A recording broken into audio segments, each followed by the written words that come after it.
people not to bend from their lower back so much in forward bends, but to tilt the pelvis basically. Bend from the hips. Bend from the hips. Bend from the hips. Yeah, that is a safer, much safer instruction. It doesn't completely solve the problem, but it's definitely much better than bending from the lower back. Because bending from the lower back risks both your SI joints and your lumbar discs. So you just don't. There is a rounding in the lower back. It's not that you don't bend forward the lower back at all. It's that you don't overdo the lower back. And then at the same time, you don't overdo the SI joint.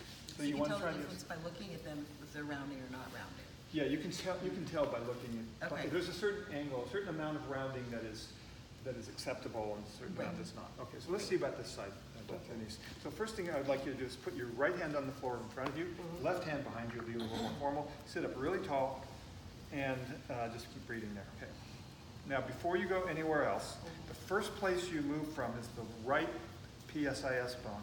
Move it toward the left foot, just sitting up tall. So that was a shoulder movement. Oh, okay. Lead the shoulder.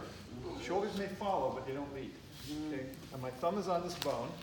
If you push your sits, this hand stays behind. Push down. Now, you can use your hands to help rotate, but think about pushing your sitting bones back on the floor, like the other way. Other way. So you're pushing, you're pushing your sitting bones forward and your ilium back. Okay. Move away from my thumb. That's it. That's it. And it's kind of more on the right side than on the left. Okay, That's the now I movement for Janu Shirshasana. It protects. It's not so great on your knee, but it does protect your SI joint and your back. Now, do that same movement again, and then add to it a rotation at the lower ribs relative to the pelvis. So this rotation is up here in your spine. It's in the lower thoracic spine. So you're not trying to transmit the rib rotation down to your sacrum, which can happen. So you move away from my thumb and rotate your ribs, lift your breastbone, and now start reaching your breastbone towards your foot. Okay, exhale, pause there. Lift again. Don't sit up yet. And then move from where my hand is down here on the PSIS bone, and then lengthen your trunk.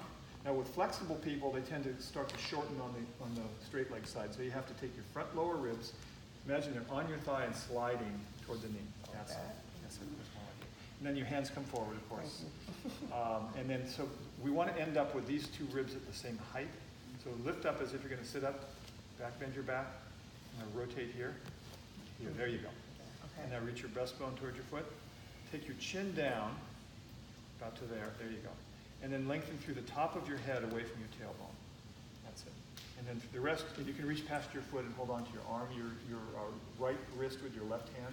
Other way. There you go. Reach your right arm further. Just work your way up your wrist. There you go. Bend your elbows. Pull them to the side and lift them up. Like this? So you're pulling on your foot, yeah. By bending the elbows here. Draw the shoulders a little bit away from the ears here. Away from mostly to the sides.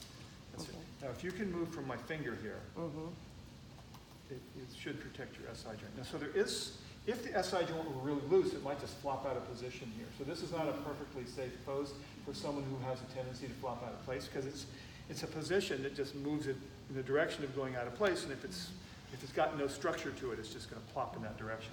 But it's pretty safe. Question. Come back up. She's feeling it on the left hamstrings.